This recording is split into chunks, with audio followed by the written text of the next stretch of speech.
Hello everyone, this is Tetrafolium, and I'm here to do something a little bit different. So, for the past couple months, probably a year or so, I've been playing a lot of Gen 3 OU, which I'm going to be referring to as ADV. Um, it's been, I think, probably some of the most fun I've had playing Pokemon. Um, had never played it really before, like this generation. Not to say that like there was something about this generation in particular that made me say I want to play Gen 3. It's just I've been exposed to it, and then I tried it out and I'm like, oh, this is actually really good. And I wanted to maybe make some videos talking about it, but for starters, I want to talk about Flygon, which is a Pokemon that I've been using a lot in Gen 3 on one particular team, and I want to document that sort of team in this set because I think it's kind of novel and kind of cool. I'm calling this, I guess, ADV's most underrated ground type. That's maybe a little bit clickbait. We'll see. Let's start by looking at the viability rankings. So this is the viability rankings that I got from a Smogon post from McMegan in 2014. I think it's probably been edited since McMegan originally posted it, but as it stands, it seems like Flygon is 21st on the viability rankings. They're considering it the worst OU ranked ground type, I think, under Swampert, Claydol, and Dugtrio. So I guess we'll see if in the course of this video if you think actually Flygon's better than Claydol or Dugtrio. Yeah, probably not. I'll just be honest with you. But I do think that it is pretty good.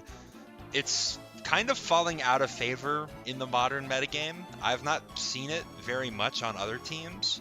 But I think it still does really well. And we'll talk about its matchups a bit into some of these higher ranked Pokemon like Tyranitar, Skarmory, Metagross, and so on. But let's first talk about some of the things that are particular to Gen 3 and its gameplay that Flygon may or may not take well advantage of. And the first thing is Sand. Sand is the first of our three S's that we're going to talk about. Tyranitar's Sandstream, which is its ability, sets permanent Sandstorm. So unlike in modern gens, it's not a weather setting ability, come in and set it for 5 to 8 turns. It's permanent. It does not go away unless you reset the weather by sending in a different Pokemon with a weather inducing ability or using a move that changes the weather, like Rain Dance or Sunny Day or Hail or Sandstorm, so on and so forth. But there are only 3 Pokemon that have a weather setting ability in Generation 3, and those are Groudon, Kyogre, and Tyranitar. Groudon and Kyogre are obviously banned from Gen 3 OU. They would be way too broken. So Tyranitar is really the only weather setter. There's no hail setters yet. Abomasnow doesn't exist until Gen 4. Pokemon like Pelipper and Torkoal do not get their hidden abilities in this generation, so Tyranitar is literally the only weather setter. And Sandstorm is pretty brutal and shapes the metagame in a lot of ways. It deals 6.25% or 1/16th, I believe. 1 divided by 16. Just use my calculator real quick. Yeah, that's right. 1/16th of your health every turn. That's really, really nasty. And a lot of Pokemon that would be good, like setup sweepers, really don't like that. Or even just like frail Pokemon that need every little bit of HP to not get 1-shot or 2-shot. So that's pretty brutal. So almost every Pokemon in ADV runs leftovers. There are a handful of other items that are useful, like Choice Band, Lumberry. But for for the vast majority of the tier, you're just going to be seeing leftovers. And a big part of the reason why is leftovers offsets the damage dealt by Sandstorm. So yeah, that's pretty nasty. But rock types, ground types, and steel types are not affected by Sandstorm. So as you can see here, Flygon in its beautiful GIF format,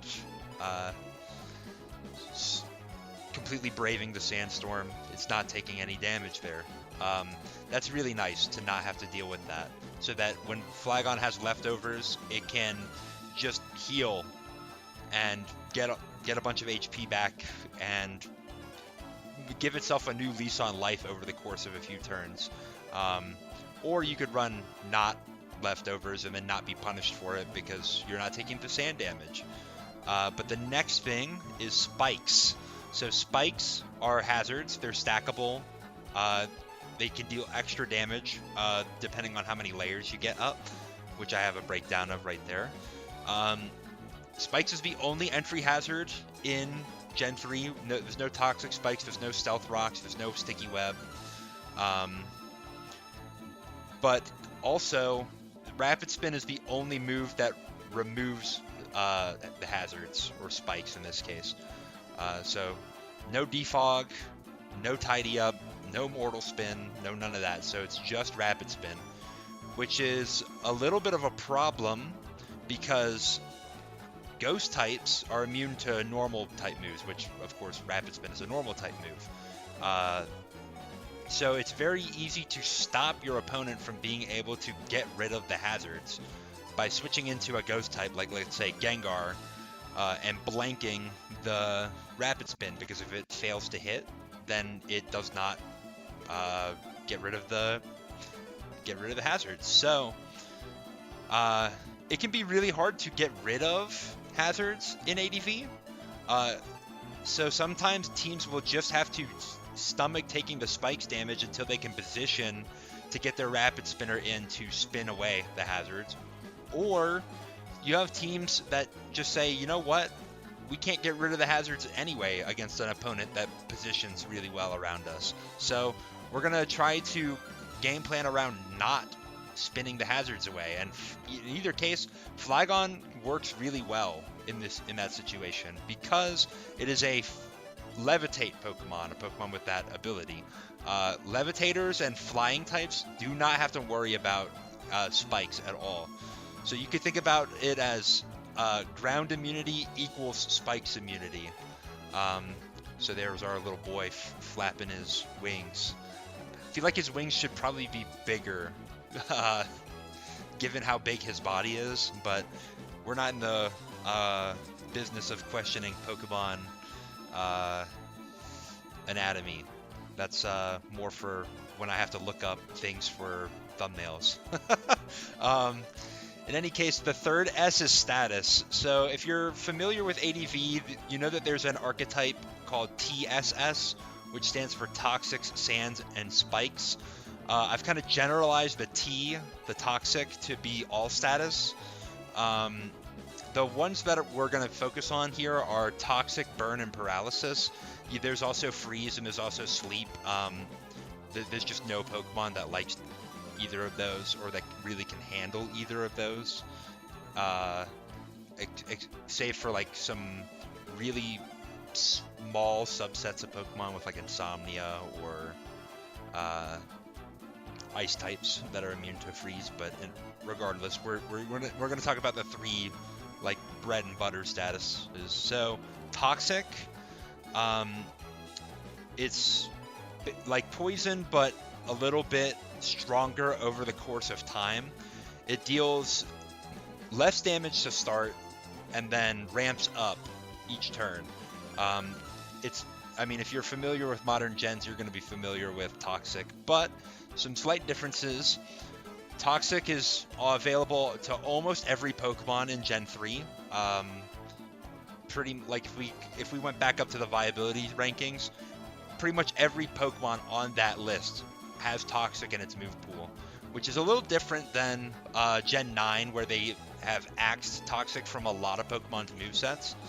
Additionally, Toxic is only 85% accurate instead of 90, and Poison types do not get a 100% accurate Toxic.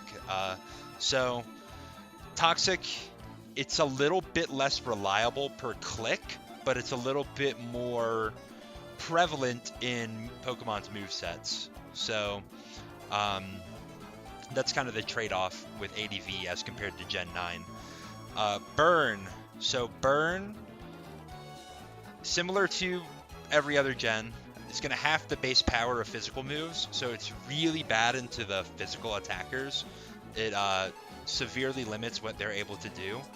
But in addition to that, it deals damage over time. Now, if you're familiar with Gen 9, and I believe 7 through 9, you'll know that Burn deals only a 16th of your health. So Leftovers offsets that damage. But prior to Gen 7, which is going to include ADV, obviously, it was actually double that damage. So you're taking 1/8 of your health, which is a lot. that's burning through your leftovers, literally, and then some. So a lot of Pokemon who are relying on leftovers to offset sand damage or to heal themselves back up, in the case of like a defensive Pokemon like, say, Claydol or Flygon, they're going to really suffer from the burn. In any case, yeah, it's not good. But Will-O-Wisp is also only 75% accurate, and there are only like 2 OU viable Pokemon that have Will-O-Wisp. There are a handful of really niche Pokemon that sometimes find their way into OU that have Will-O-Wisp as well, but for the most part, you're only dealing with Gengar and Moltres. So it's a little bit easier to play around, maybe, but it is also more devastating when it gets off. And then finally, we have Paralysis, which quarters your speed, so that's even more devastating than modern gens, and especially in a generation that doesn't have Choice Scarf. Like, that really, if you get paralyzed, basically you're always going to get outsped. There's like very few exceptions to that. And you also have a 25% chance to not be able to move. The most common paralysis-inducing move in the game is Thunder Wave. It's 100% accurate, so no hoping that you dodge. It hits electric types because electric types are not immune to paralysis, but Thunder Wave does not hit ground types. So ground types are like pseudo-immune to paralysis. They're not immune to paralysis induced by Body Slam or Glare, although Glare is very rare. Body Slam is not very rare, so you'll see it. You'll see it happen for sure. But because of that, like, Flygon is kind of, sort of, a little bit immune to status. Just paralysis, though. So I guess if we were grading Flygon here, like 2/3 of the things that are every Pokemon has to deal with in ADV, it does not mind them, and then it's got a little bit of extra credit on there, so Flygon is like barely passed the test here. That's not to say that every Pokemon who does not have a way to deal with sand, spikes, or status in its move kit is just automatically bad, but they're going to have more challenges. Flygon kind of soars past those, though.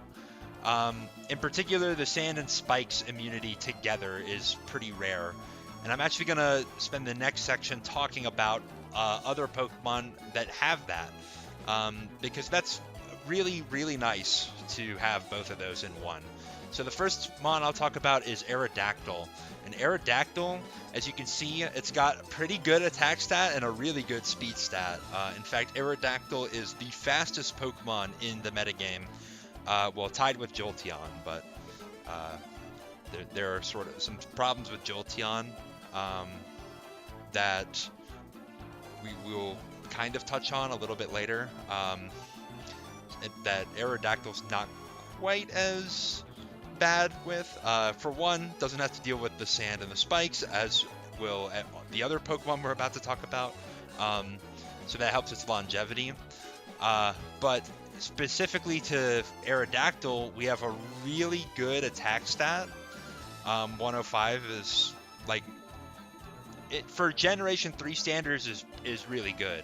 And then you can slap a choice band on that to make it even more powerful. We have Edgequake coverage. Edgequake means Stone Edge, Earthquake. Really, it just means rock ground. Stone Edge does not exist in Gen 3, so your best rock type move is Rock Slide. But I'm going to continue to refer to it as Edgequake because that's just how I know it. It's like Bolt Beam, meaning or Thunderbolt Ice Beam, meaning electric and ice coverage. Not every Pokemon is literally using Thunderbolt and Ice Beam to achieve that coverage, but that's just what I'm generally going to refer to it as. In any case, yeah, so you look at this, you're like, wow, Aerodactyl is actually really, really good. It's got some of the best physical coverage with the Edgequake combo. It's got Double Edge and Rock Head, which is nice because you can spam a 120 base power normal type move to hit neutral threats, and you don't even take the recoil damage. So despite being not a very defensive Pokemon, Aerodactyl's actually got a decent amount of longevity. It's not taking damage over time from spikes or sand, and it's not hurting itself with its recoil move. And then its final move is usually a hidden power of some kind, either flying or bug. I'll note that this is pre-physical special split as well, which is a big thing, kind of big to wrap your head around if you're not familiar with like Gen 4 metagames. But a consequence of that is that hidden power is type dependent on the type of hidden power that it is. So Aerodactyl does not get like a great flying type move. Drill Peck is probably the best flying type move in ADV. It gets Wing Attack, which is not super duper strong, but you could use Hidden Power Flying to have a 70 base power flying type move, which is a little bit better, frankly. But you could also run Hidden Power Bug if you specifically want to hit Psychic types, namely Celebi and Claydol, who you were struggling to hit otherwise. But that's kind of segues into our cons, is that we have a pretty frail Pokemon with a really bad defensive type. Ground immunity is good for, of course, Aerodactyl's rock flying, so it's going to be immune to ground. But it's weak to water, ice, electric, and rock. All of those types are extremely common. You're almost always going to see a bulky water on a team, so there's almost always going to be a Surf or a Hydro Pump to hit you. Rock, I mean, you saw Tyranitar was like the best Pokemon in the game, so it's on a lot of teams, so that's tough to switch into. Ice is a pretty common coverage move on your bulky waters, and even some of your not water type Pokemon. Things like Tyranitar, Gengar, Jirachi will run ice type moves to hit certain threats. And then electric, I mean, there are a lot of good electric types, like, well, namely Zapdos, but you'll also sometimes see Jolteon, Magneton, and Raikou, all of which are threatening massive damage with a Thunderbolt. You're also weak to Steel. Steel is basically not an offensive type at all in this generation. The only Steel type move of note is Metagross with Meteor Mash, which is a really strong move, don't get me wrong, but it's only one Pokemon that really runs any Steel type moves. There's no Bullet Punch, there's no Iron Head, and like Hidden Power Steel is not a very high priority. You may very occasionally see Steel Wing on a flying type Pokemon, but like that's extremely rare and probably an indication that that Pokemon is super duper struggling to actually like do anything, like Swellow maybe. Yeah, because Skarmory that wouldn't even run that. But in any case, yeah, that's kind of some of our problems with Aerodactyl. Still a really good Pokemon, of course. But let's talk about our next one, Claydol. So Claydol kind of goes the other direction here. Instead of having really good offensive stats, it has really good defensive stats. And that's what we'll talk about here, is that mixed bulk. 105 and 120, those are both frankly really good for defensive stats. Base 60 HP is not fantastic, but if you invest a lot of EVs in it, you're going to really enhance your ability to survive on both sides of the attacking spectrum. Rapid Spin. So Claydol is probably like the most well-suited Rapid Spinner for this metagame. It's the only Rapid Spinner in Generation 3 that has Levitate or Flying type to be immune to spikes. So it's the only one that can come in, not take the spikes damage, and then remove the spikes. I mean, look at modern gens where we have heavy-duty boots and things like that. A lot of hazard removers will run heavy-duty boots, of course. And Claydol effectively has that built into his kit, so he can continue to run leftovers. And then we have Explosion. Explosion is a really good move in Generation 3 and 4, and I think 2 as well. It's 250 base power, normal type move, so it goes off your attack stat. But it halves your enemy's defense stat when calculating the damage. So it's effectively like a 500 base power move. As you can imagine, that's enough to kill a lot of Pokemon. So it's really nice that Claydol is able to threaten some damage on things that would otherwise be using it as like setup fodder. Like Snorlax going for Curse or Suicune going for Calm Mind. You can just blow up in their face. And if you don't kill them, you'll do significant enough damage that they're easy to revenge kill. That's quite nice. But other than Explosion, Claydol is kind of lacking in damage output. As you see, its attack stats are both base 70, which is not totally terrible, but it's not very good. And because you're wanting a lot of defense to live a lot of hits so that you can blow up on strong things, or get your Rapid Spin off, or get a little bit of chip damage off, you're kind of in a little bit of a bind when it comes to investing into your offenses. In fact, really the only thing that's worth doing is trying to look for Earthquake rolls. Maybe if you can find one to 2-hit KO a ground weak Pokemon like Tyranitar or Jirachi, then that's what you're really kind of looking for. And any more than that is not really that worth it.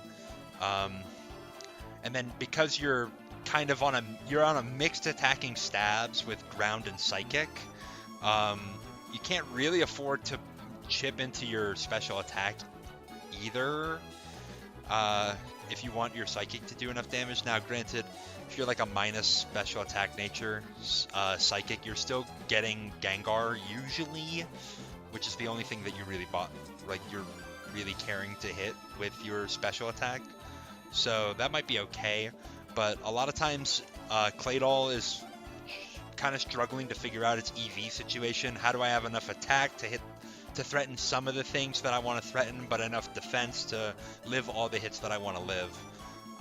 And then because it's pretty passive outside of its Explosion, it is commonly set up on and trying to bait the Explosion in.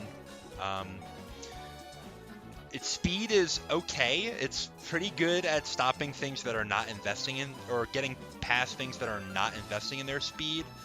but Claydol's also kind of not investing in its speed because it wants more in its defenses. You can run a faster Claydol, but it's more so a question of why do you want to run a faster Claydol. I guess maybe to get past Swampert or something like that. I could see that, maybe, but, like, don't you just want to live the hits, I guess, is more it. I don't know. It's again, Claydol is just pretty passive and can lose a lot of momentum. So it has to come in, like, at a time where it's appropriate to spin the hazards away, spin the spikes away, and then blow up is usually what it's going to do. Although, at that task, it is one of the best in the metagame, for sure. And then the last one is Skarmory, who is arguably the best Pokemon in the tier. I think the consensus is still, the general consensus is still for Tyranitar, but Skarmory is very commonly picked as the number 2 Pokemon in the tier, and that's for a lot of good reasons. It has great defensive stats, 65 HP, like I said, not fantastic, but like when you have 140 defense and 70 Spadef, that's definitely workable. In fact, most Skarmory are going to run max HP, max special defense, and then just not even bother investing in the defense because it's already so good. And Skarmory is notoriously difficult to one-shot or two-shot. You're going to need very strong stab moves to even get close. But neutral, like a lot of neutral hits, even from really strong Pokemon like Tyranitar, are not even going to 2-hit KO, which is just amazing. Spikes, Skarmory's the best spiker in the tier. I mean, period. I mean, there are some other decent ones like Fortress and Cloyster, but like Skarmory is just the best because it has like just the really nice stats. It's faster than Fortress, so it can outspeed some Pokemon that are trying to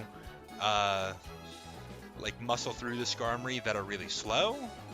And it is also forcing things like Magneton, who speed ties it, to invest a lot in speed to make sure that it can be faster than Skarmory.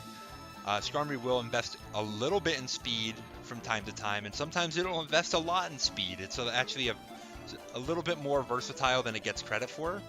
But we will save the really fast Skarmories maybe for another video. Toxic immunity is another big thing with Skarmory. Because Skarmory is fairly passive, it would usually get beat down by things like Toxic. That's one thing that Claydol is really worried about, is getting Toxic, because then it's put on a timer. It can't do its job of being a wall as well. But Skarmory does not have to worry about Toxic. It only has to worry about Will-O-Wisp and I guess Paralysis, even though Paralysis is not the end of the world for Skarmory. But it has some flaws, of course. Not every Pokemon's perfect. It doesn't have a lot of immediate offensive pressure. 80 base attack is not bad, but like as far as like your stabs go, Steel is basically non-existent. You're not gonna run Steel Wing, like that. No. But you might run Drill Peck, and Skarmory does have a pretty nice Drill Peck. It is enough to threaten things like Celebi or Breloom or Heracross, but it's also just good at beating other passive Pokemon like a Claydol, for example, who can't really do much to damage Skarmory, but Skarmory can Drill Peck like 5 or 6 times to take out the Claydol. Similar sort of thing happens to Fortress. Sorry, not Ferrothorn. To Fortress. But Magneton is like the bane of Skarmory's existence. Here he comes, bam, he hits with a magnet and kills with a T-Bolt. And he has Magnet Pull to stop Skarmory from being able to switch out. So that's pretty brutal. So where Flygon kind of comes in my mind, it's kind of like the intermediate step between Claydol and Aerodactyl. It's got 100 base attack, which is pretty solid. I mean, Aerodactyl is only 5 base attack higher than that, and we're saying that that's a good Pokemon, offensively speaking. So Flygon is pretty close. Frankly, if you're going to be Rock Stab or Ground Stab, I think Ground Stab is a little bit more valuable because you're getting even more damage out of Earthquake, which is, I mean, frankly, it's just the best attacking move in the game. There's like no drawbacks to Earthquake other than you can't hit a flying type. And yeah, we'll certainly take that. But also, the defensive type Ground Dragon is pretty good. It's got some, you're going to be neutral against a lot of things, like water and grass, which is fine as long as you have decent defensive stats, and that is the case for Flygon. Levitate making you immune to ground. Like, there's a lot of defensive good in there. And then, like, the attack stats are also good, but really I think one of the key features of Flygon is the speed. 100 base speed is a massive benchmark to be able to hit in ADV. Because there are only a handful of Pokemon that are faster than that, and there are a lot of Pokemon that are at the 100. For example, Salamence, Jirachi, Celebi, Charizard, what else? I mean, obviously Flygon, Zapdos, like all of those Pokemon are at base 100 speed. So being able to speed tie all of those, especially as a Pokemon with good rock type coverage like Flygon, is really nice. I mean, basically has no cons whatsoever. None that are really even worth mentioning. So let's move on. As far as the matchup spread goes, this is a little bit more opinion on my part. I might be wrong about some of this, but the broad strokes really are Flygon is really good against Pokemon that rely on Edgequake.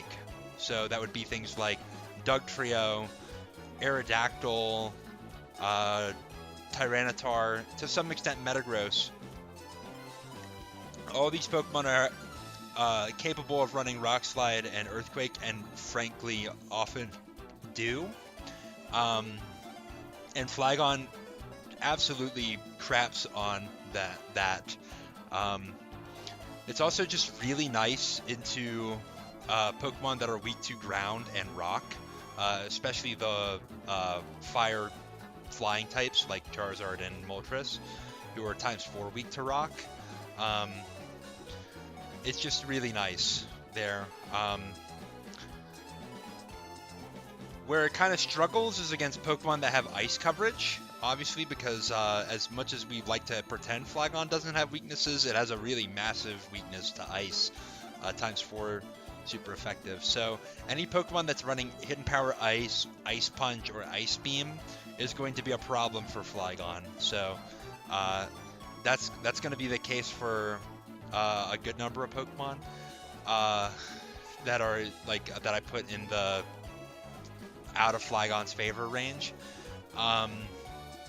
Additionally, Flygon is kind of lives and dies by the Edgequake defensive sword, in that any Pokemon that resists the Edgequake combo kind of also puts Flygon out of business there. So like Claydol, it's really tough to hit Claydol. Swampert doesn't exactly resist the combo, it's neutral against ground, but it has such a good defensive profile that it doesn't mind taking an Earthquake, especially from a Pokemon like Flygon, who, while has a good attack stat, does not have like a super stellar one.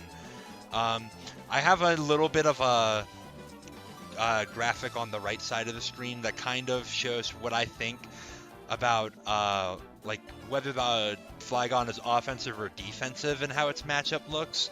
There are some Pokemon, like for example Moltres, where the more offensive you are, i.e. the more speed you run, the more likely you are to beat it, because if you outspeed Moltres and hit it with a Rock Slide, like that's it, it's over. Whereas the more defensive you are, Moltres can kind of come back a little bit. I probably I probably overrated how good Moltres is against defensive Flygon, but because it's still going to get destroyed by a Rock Slide. But if it's faster, it can get a Will-O-Wisp off and really cripple Flygon, and that's basically tantamount to losing. So while Flygon might win that 1v1, it does not want to take the Will-O-Wisp to do it. It's usually not worth it. And then there are some Pokemon like, take Magneton, for example. The only way Magneton's ever going to beat Flygon is if it has HP Ice. And that only matters if the Magneton is faster, which is commonly not the case. And Flygon's just going to come in and Earthquake that and get the kill. Then there are some Pokemon, it really depends on whether they're running their Ice-type move, whether they're running status moves, particularly things like Breloom Spore, or Toxic, or Will-O-Wisp are the things that Flygon's the most worried about. You see Jolteon and Raikou over there on the top left quadrant 2, we'll say. They are very much dependent on whether they're running Hidden Power Ice. If they're not running Hidden Power Ice, Flygon's just going to win. But Flygon also has a little bit of wiggle room there. It can run enough Spadef to live HP Ices from both of them and then threaten to kill with Earthquake. So that's kind of nice. But yeah, generally speaking, I would say Flygon's worst matchup in the tier is either Swampert or Skarmory. Like Skarmory, it's really hard to hit Skarmory with Flygon. You're going to have to run Fire Blast, and we're going to talk a little bit about that and why maybe that's not the most optimal thing to do. But Swampert as well is, if it's running Ice Beam, it just absolutely eats your lunch. And yeah, there are a lot of Pokemon that Flygon has some pretty significant problems against. So yeah, and take these graphics with a little bit of grain of salt. It really depends on what your Flygon set you're running. You can tailor it to be better against certain Pokemon, and so on and so forth, which is kind of what the next part of this is going to be about. So let's talk about standard offensive Flygon. So there are basically two routes you're going to go with this. And that it depends on whether you want to run Leftovers or Choice Band. So as you see with both of these sets, you're running max special or max attack, max speed. It's up to you whether you want to run Adamant or Jolly. The only significant difference between Adamant and Jolly for a base 100 speed Pokemon is, do you want to lose to other base 100 speed Pokemon, and how badly do you want to outspeed Moltres? For Flygon's case, it is better to outspeed Moltres than to not, but it's also not the end of the world if you don't, because Moltres has to hit you with its Will-O-Wisp and be max speed for that to be bad, and you'll still get the kill for it with Rock Slide usually. So it's kind of up to you there, but yeah, it's mostly for outspeeding the other base 100s, which Flygon kind of has a good matchup against, or at least it can do significant damage to a lot of them. Like Jirachi doesn't want to take an Earthquake.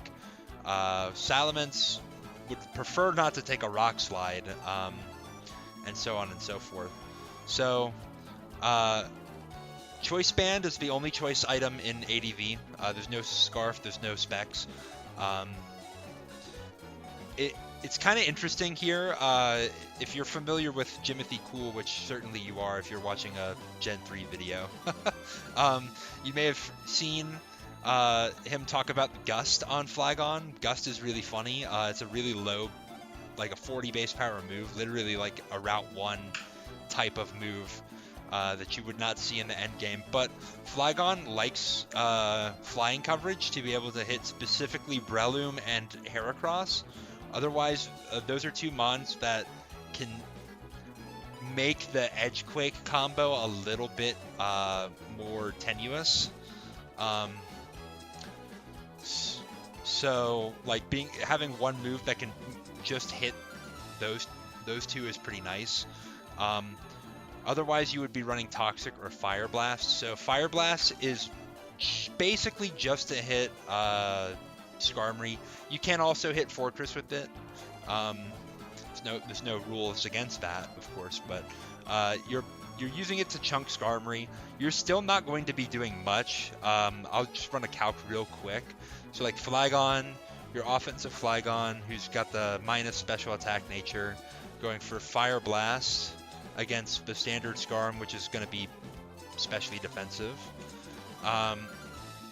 You're only doing 41 max, and even if you say, well, let's not run a minus special attack nature, you're doing 46 max, so you're never even 2-hit KOing unless you like do significant special attack investment. It seems like you would need, just for the sake of doing it, 228 EVs in special attack to guarantee the 2-hit KO, and that's like discounting leftovers as well. So yeah, Flygon is really struggling against Skarmory, as you can see. But I do like this offensive substitute Flygon. I think that's pretty nice. Substitute is really, really good in Gen 3 because it blocks Intimidate. So something like Salamence can't just come in and cycle Intimidates and force the Flygon to switch out. It's going to have to attack to break your sub, and then it's going to take a nasty Rock Slide for its trouble. And it's not even going to get the reduction of damage from there. So I do like the offensive Flygon. I don't tend to like the Choice Band. I think that it's a little bit limited in what it can do. For this, I think I'd rather just run Aerodactyl, who's a little bit stronger and a little bit fast, and obviously quite a bit faster. Although I guess Flygon does have some advantages, as we talked about, with its defenses. So there's still room in the meta for Choice Band Flygon, but we're going to talk a little bit about this defensive set. So this defensive set's a little bit more involved, obviously, as you can see with the EV spreads. You're running enough speed to hit 244, which is a massive benchmark because that's faster than the fastest unboosted Tyranitar. So the fastest that Tyranitar goes is 243. So a lot of Pokemon that can hit 244 will. We're running a little bit of Spadef here to survive Ice Beam from Tyranitar, and the standard Jolteon set, which is 180 EVs into special attack. It's interesting that that's the standard. I kind of prefer just running max special attack on my Jolteon, but I guess the HP EVs are helpful in some cases. And then we are going to have enough defense that we're going to take at maximum 53% from the max attack Metagross Meteor Mash, which is pretty nice. But note that we have no attack investment, and against the bulky attacker Metagross, which is a pretty common Metagross set, we're also only dealing 53% max. Now granted, against the bulky attacker Metagross, that's usually not running max physical attack itself, so we'll be taking a little less from the Meteor Mash. But this is kind of one of the issues of defensive Flygon, is that it doesn't have enough in the tank to get certain kills. For example, this Flygon with its Rock Slide, for example, against Charizard, the special attacker set, we don't even have a guaranteed OHKO. only a 43% chance to one-shot there, which is, I mean, it's not great. Granted, with sand, it goes up a little more, but you still have a chance to fail to get the KO on Charizard with a ×4 super effective move off of your base 100 attack stat. So that's not nice.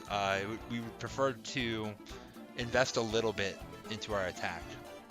And that's sort of what I'm here to talk about more broadly. So we talked a lot about like general Flygon, standard Flygon. It's sort of how it's interacting with the metagame, but I'm here really for the next, like, basically rest of this video to talk about this specific Flygon set, which is something that I don't know if I can claim it as my own. I have not seen anybody else use specifically this Flygon, but I got the inspiration from looking at a sample team, or not on Smogon, not on Smogon's forums, but from somewhere else, which maybe I'll divulge that at some point in the future. That was designed for Flygon to take on max special attack Jolteon. And I said, okay, that's really cool, but I sometimes run into Raikou. And Raikou has fallen out of favor as of recent. It used to be an OU ranked Pokemon, it is no longer. But Raikou is, as much as Raikou has fallen out of favor, it's also kind of coming back into favor a little bit. Some people are liking an endgame Raikou to sweep through a damaged team.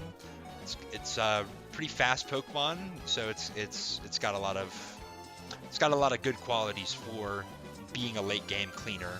And I said, maybe I want my Flygon to be a little resistant to that. So I'm actually running enough special defense, which is going to be a little bit more than the standard defensive Flygon, to survive an HP Ice from Timid Raikou. And because Raikou's got more special attack than Jolteon, that will also apply for Jolteon. Another thing I've said is, well, I want a little bit more attack on my Flygon, so I'm actually running an Adamant Nature with no investment, but that's still enough for me to be favored to OHKO a Raikou. We're about 94% likely to KO Raikou while there's sand up, and of course, because Jolteon is frailer than Raikou, we're gonna straight up OHKO Jolteon. We're running a little bit more speed, just literally 4 EVs more than the other defensive Flygon set, to speed creep other defensive Flygon, or really just all the things that are speed creeping Tyranitar. For example, Jirachi is a Pokemon that will commonly do that, and if we're faster than Jirachi and getting the Earthquakes off, we're increasing our chances of beating the Jirachi one-on-one. We're taking we're still taking Meteor Mash decently well from Metagross.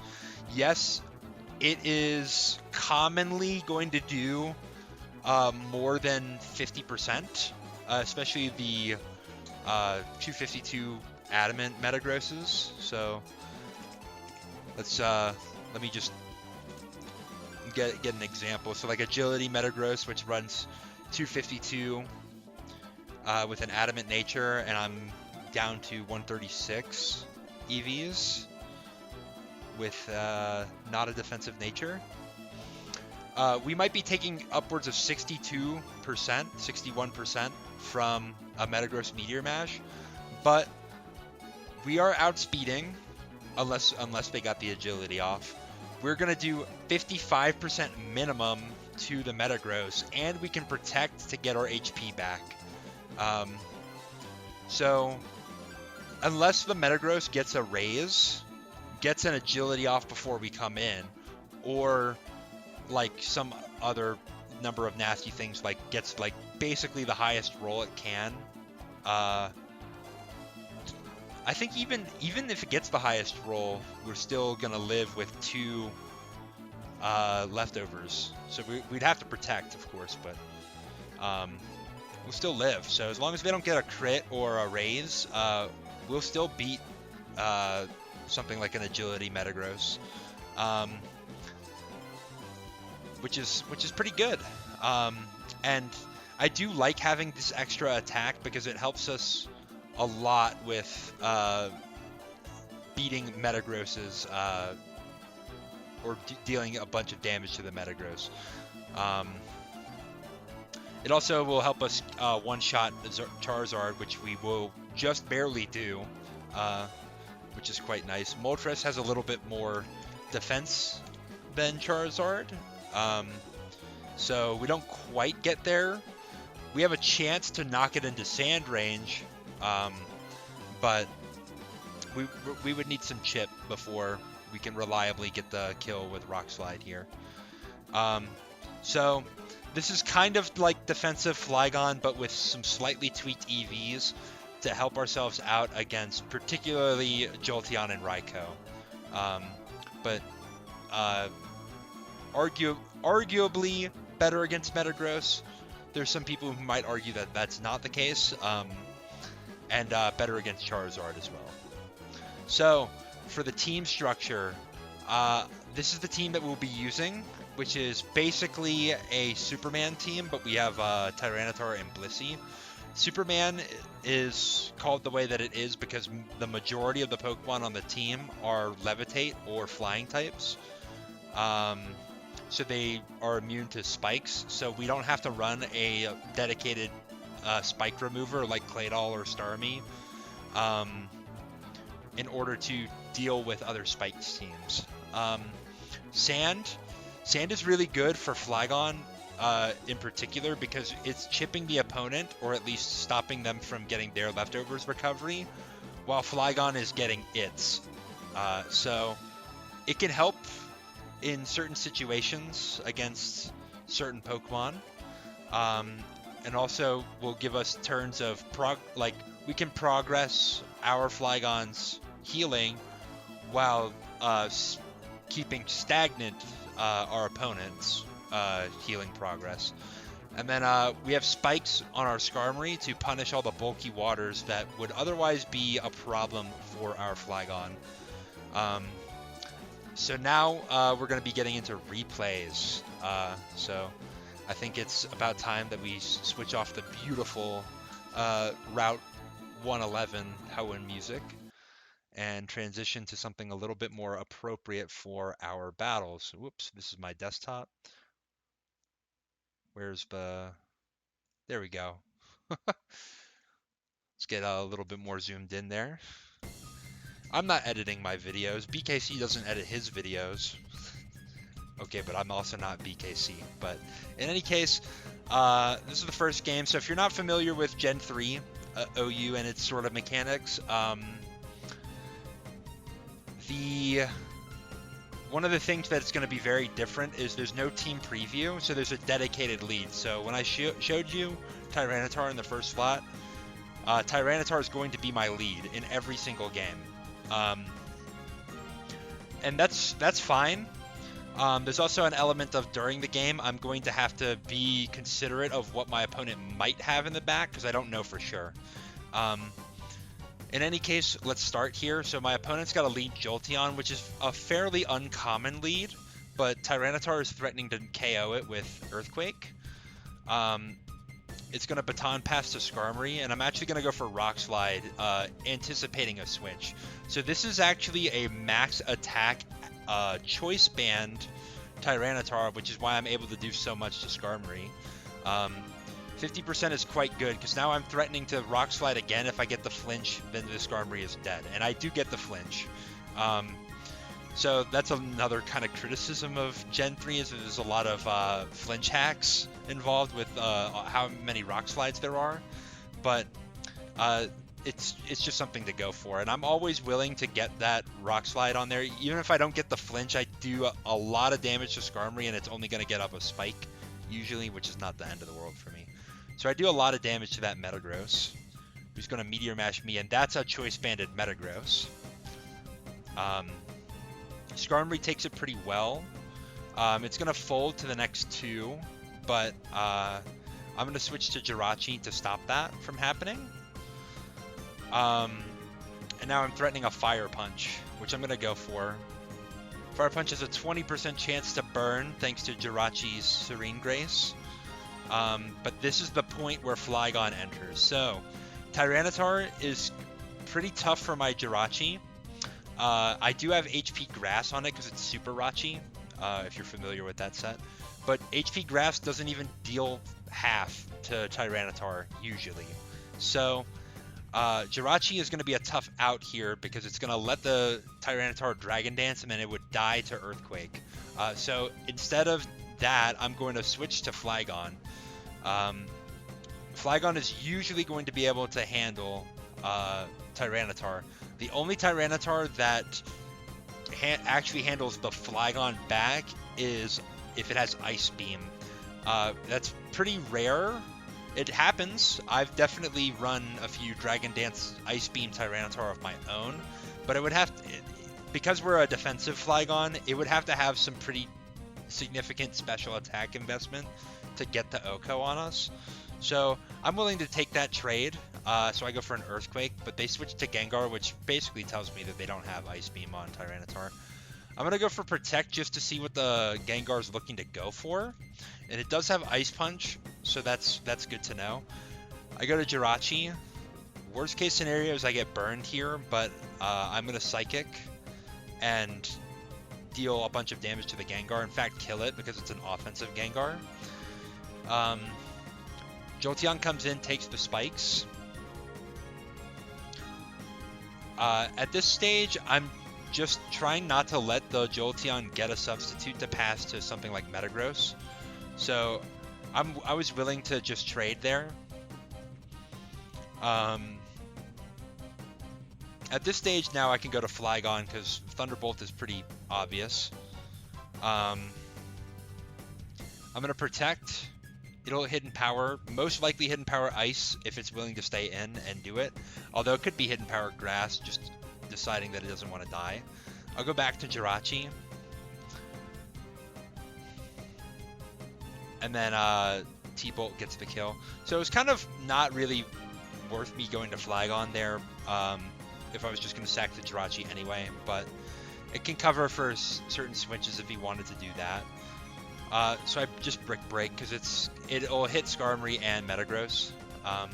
Starmie is the last. I'm just going to sack the Tyranitar there because I don't really need it anymore to win the game. Zapdos is going to be very strong because there's no electric type switch in anymore now that Jolteon is dead.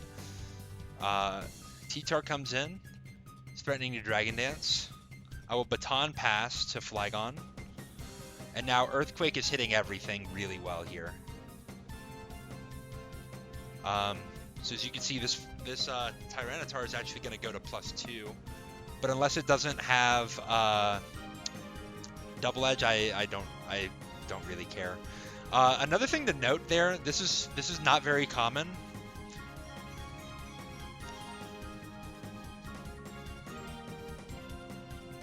Let's see if I see this again. So my Earthquake actually went first against this Dragon Dance. That to me suggests that this is a really slow Tyranitar, which is not common. Like, DD Tyranitar is always going to run a little bit of speed. In particular, it should run enough speed that at +1 it will outspeed other Tyranitar. Which, that's crazy. That my Flygon got faster than that. But that's maybe an argument for why you should run a little bit of speed on your Flygon. But in any case,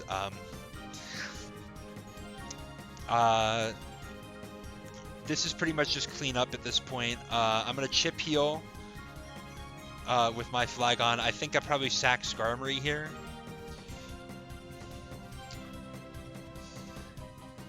Yeah, because I don't really need it. It doesn't threaten Metagross offensively. It just disrupts it from being able to do anything itself. So now I can go to Gengar, who should live a Hydro Pump.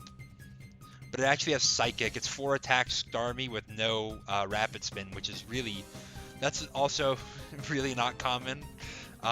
But I guess it might happen.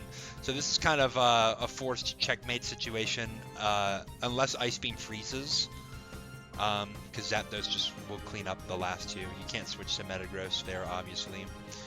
I guess he could have got a crit as well, but he doesn't, and I managed to get there. And I'm just imparting some wisdom here on the side about running up the bulky DD set instead of whatever crazy EVs are being run on that Tyranitar. But yeah, as you can see, Flygon was really effective at shutting down the Tyranitar Dragon Dance sweep. Because if I didn't have Flygon, let's say I had like, I don't know, Suicune or something instead, I would have been possibly beaten by a Tyranitar that got to +1 there. So yeah, I think Flygon was good for that. Let's play another one here. So lead Smeargle is usually trying to Spore. I'm just gonna stay in and attack because I was willing to let my Tyranitar go to sleep. I get Hydro Pumped for my pressure, for my troubles. It's gonna pressure the Skarmory. I'll get 1 layer of Spike up and then switch to Blissey.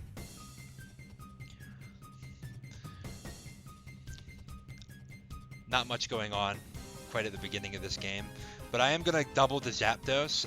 It's good if this Swampert stays into Earthquake because I have HP Grass. It also potentially handles some of the things that want to switch into Blissey. In fact, we get a Gengar, which is not ultra common as a switch, but I'm threatening a Thunder Wave, so I'll just take the Thunder Wave. Swampert comes into Blanket. Then going to go to Glalie to take my Hidden Power Grass, but I get a critical hit, which is really nice because now I kill with Thunderbolt, and now that Glalie won't be able to get its spikes up. So I don't know if this is like a double spiker team because it's got lead Smeargle and Glalie in the back, but I guess that's just what it is. Smeargle comes in. I assume they were looking at the calcs and thought that I was a slow Zapdos, but I'm actually running max special attack Modest with enough speed to outspeed Medicham, which also is enough speed to get past Smeargle, so I just get a free kill there. And here comes the Tyranitar, so as you can probably guess, I'm going to go to Flygon. And Flygon is going to stop this Tyranitar from being able to sweep me here. Once again, I'm Earthquaking into immunity, but that's fine because I'm getting progress out of that because Tyranitar will come in and take more spikes damage. Blissey is pretty good into Gengar. The worst thing that it can do is blow up, but I'm fine with that because at this stage of the game, he needs his Gengar more than I need my Blissey. So I come in with Skarmory here, and I'm willing to sack it off. I'm also fishing for a Hydro Pump miss so I can get my Toxic off. But he actually goes for Ice Beam, does not get the roll, and I get my Toxic off. So now this Swampert is basically dealt with. I can just switch around and threaten it out with HP Grass and all that good stuff. So in comes Aerodactyl. Takes the Hidden Power decently well, and I will go to Flygon. So this is actually not a Choice Banded Flygon. It's a Sub Lychee Berry. But I handle that as well. I can always just protect and get extra damage off Chip Heal myself, which is what I'm going to do here against this Gengar. I got pretty good damage against that Gengar. It can only switch into one more Rock Slide, which is really nice. He gets a pretty nice switch to Aerodactyl on my switch to Blissey, but Aerodactyl Rock Slide is not doing that much. You would have needed a flinch or a crit to really progress the game. Doesn't get it, and I get the Ice Beam to kill the Tyranitar, and my opponent decides that they do not have the wherewithal to win this game anymore, basically. Or or the materials to win the game. Yeah, and I do have a pretty solid advantage there, so it's pretty good. Flygon once again showing it's really good into these DD Tyranitar. It also would have been. It's also really good against Aerodactyl. Any of these things that are relying on Edgequake combo to deal damage, it's nice. So in summary, like Flygon can stuff the comeback factor of both of these Pokemon in their sets. So that's pretty nice. Let's actually switch to a new little battle theme here for this next one. Lead Tyranitar against Lead Tyranitar. My Sandstream goes off first. I think that indicates that my Tyranitar is faster, so I'm going to go for the Brick Break. Skarmory comes in, which takes it pretty well, but I will switch to Zapdos. The Spike will go up. The Spikes are not usually that bad into my team because I've got that Superman style. I'm just going to Thunderbolt. The Skarmory's going to protect. But I'm actually going to go for a T-Wave, anticipating a switch, and I did get it into Tyranitar. Sometimes Lead Tyranitar has Lumberry, but this one does not. And Toxic reveals to me that it's probably some kind of mixed Tyranitar with Fire Blast. I'm fine to stay in and just click Spikes, though. I'll take that trade. Another little nasty thing about my team is I'm running a bit of speed on my Skarmory. I think I'm running just enough to outspeed Claydol, but also to speed creep other Skarmory so I can get my Taunt off. Taunt is going to afford me a free turn against opposing Skarmory, so I'll get my second layer of Spikes here. Against Gengar, I could get my third layer, which is really valuable, but I decide I want to preserve HP on my Skarmory, so I'll go to Blissey.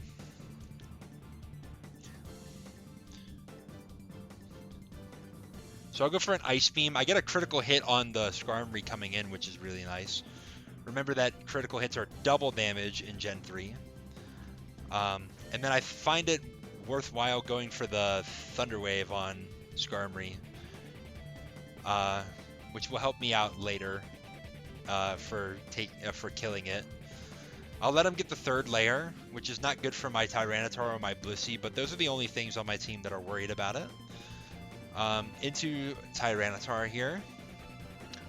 Tyranitar could be Pursuit, so I just decide to take my damage and go for a Hidden Power Grass. I get hit with the Rock Slide, which does a lot. I'm willing to risk that it has Pursuit at that stage, and I will get my Spikes up. So in fact, I probably misread this Tyranitar set. Its Rock Slide Focus Punch seems to be max attack, but I'll just roar it out. So against that Skarmory, I can't really do anything, so I'll just roar. That gets Aerodactyl in, who's going to go for a Rock Slide, and I get my Toxic off. If I got Flinch there, that would have been unfortunate, but I would have still had Flygon to switch into. But getting the Toxic early is really nice. It means I don't have to waste a turn clicking Toxic with my Flygon. I could just click Rock Slide, but I anticipate that Skarmory's going to come in, and I double switch to Zapdos, who's going to eliminate the Skarmory. And now Flygon is looking really good against this team. Again, it's these Tyranitar Aerodactyl offensive structures that I'm dealing really well with. So I decide to sack the Skarmory there.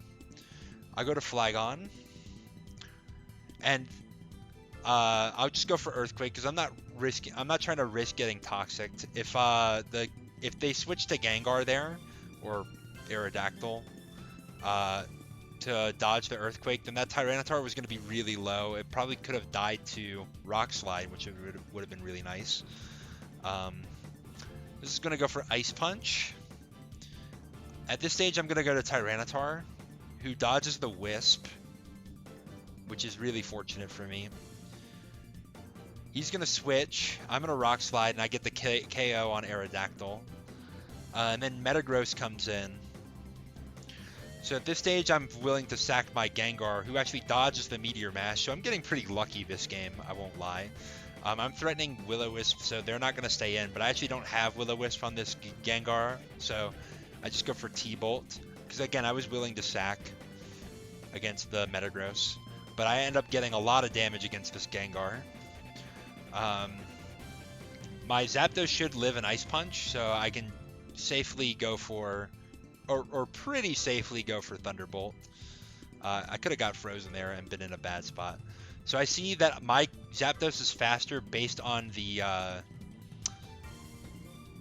turn order of sand damage, but I'm going to opt to go for a paralysis on this Zapdos so that I can more easily win with Tyranitar and Flygon. I also go for Thunder Wave trying to catch the Metagross switching in. I don't get it. I go for Protect to see if this thing has Hidden Power Ice or Toxic. It seems to have Hidden Power Ice. So I can go to Blissey here, who's going to get roared. My opponent is basically playing around that. So I decide here, I think he would maybe would go for Roar again to try to get the Blissey, but I can't essentially I just cannot afford to lose Blissey quite yet. So I'm gonna go for a Rock Slide. It possibly could have went for Hidden Power Ice there, which would have killed my Flygon, which would have forced me into Tyranitar, and there would have been kind of a 50-50 whether I get the Earthquake to kill the Metagross or have to go for a Rock Slide to kill the Zapdos. In any case, I do get the Paralysis there. I decide to go for this again because I could get a Flinch or a Paralysis, and I get the Paralysis again. And now Flygon is going to clean up the Metagross here. The only thing Metagross can do to kill my Flygon is blow up. And it actually was a pretty low defensive investment Metagross because I just straight up killed it with Earthquake. So that's kind of nice. And I got to, you can kind of see it on the edge of the screen. I got to 1623 there, which is not the highest I've ever been. I think I've gotten to 1670 in that, I don't know if I'm 1650 for sure.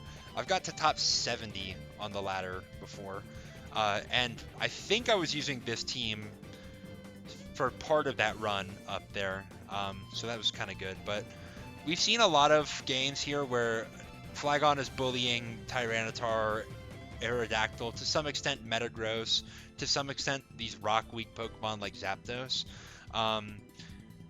But that's not showing off our special defense at all. So like, what gives? Why don't I just get rid of my special defense investment and run it all in attack or defense to make myself better against some of the things that I'm already good against? So this is the kind of the replay that's going to show here. So lead Breloom, you see it sometimes. It's a lot of times going to go for Spore, and that's what it does here. I'm willing to let my Skarmory go to sleep. Some people may have differing opinions on who should get sleep sacked, but for this particular game, I figured Skarmory was the safest. On this version of the team, I'm running Moltres instead of Gengar. Still adhering to the Superman structure, but when I originally built the team, I thought Moltres was going to be better. I think I prefer Gengar a little bit now, but we'll see. You can kind of weigh what you think based on this game here. So Suicune is going to Calm Mind. My Blissey is going to lose one-on-one in theory, but I'm going to Thunder Wave here so that I can be faster and maybe steal some turns from the Suicune, and then go for Seismic Tosses to chip it down.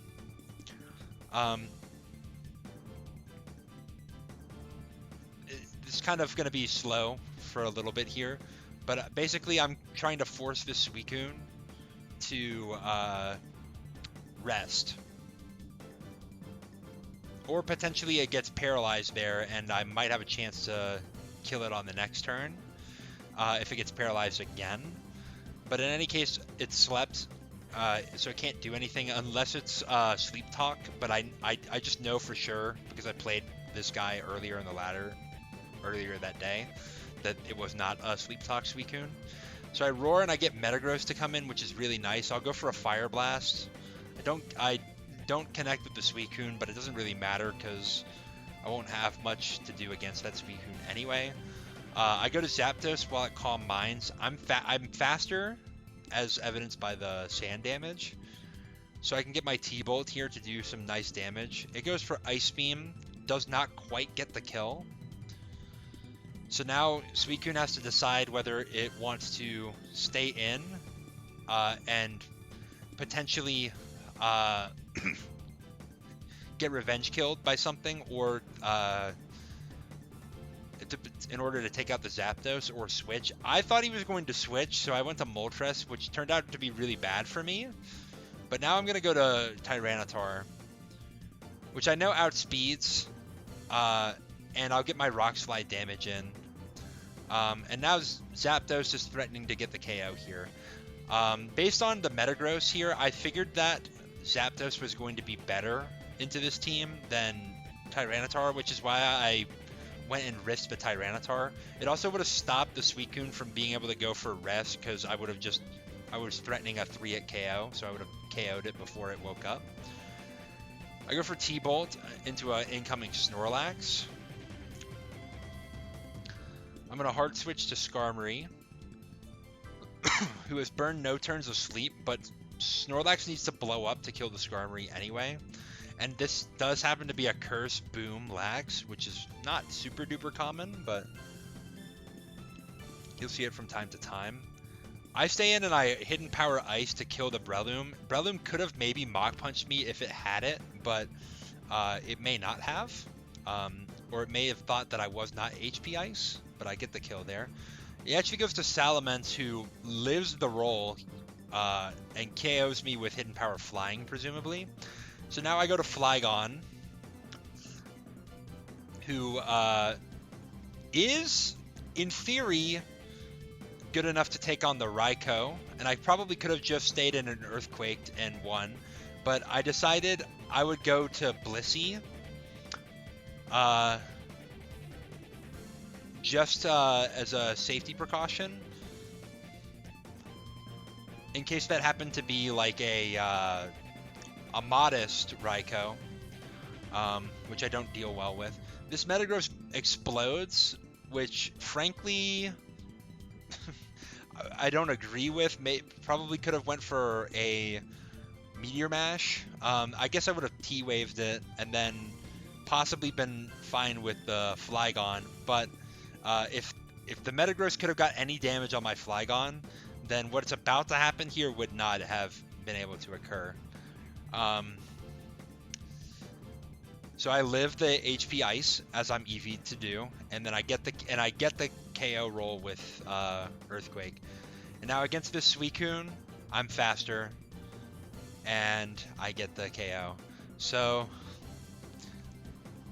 that's kind of it there. That's why we use that Spadef for this Flygon set, is to beat this Raikou.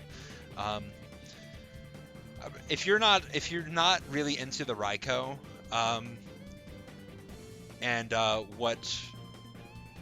what we do with that, the whole 88 Spadef investment, you could run a little less. So in particular, we're looking at the Jolteon. In theory, if it had max special attack, in order to live that, we would need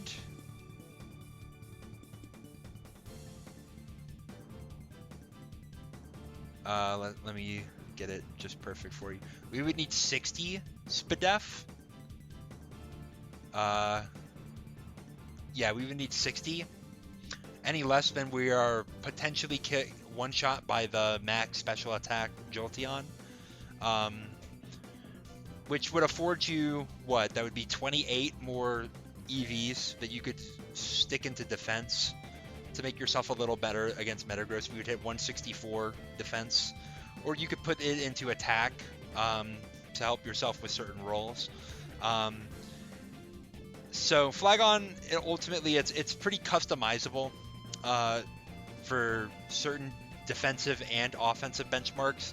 I hope that the set that I showcase today, like you can see some of the merit to it.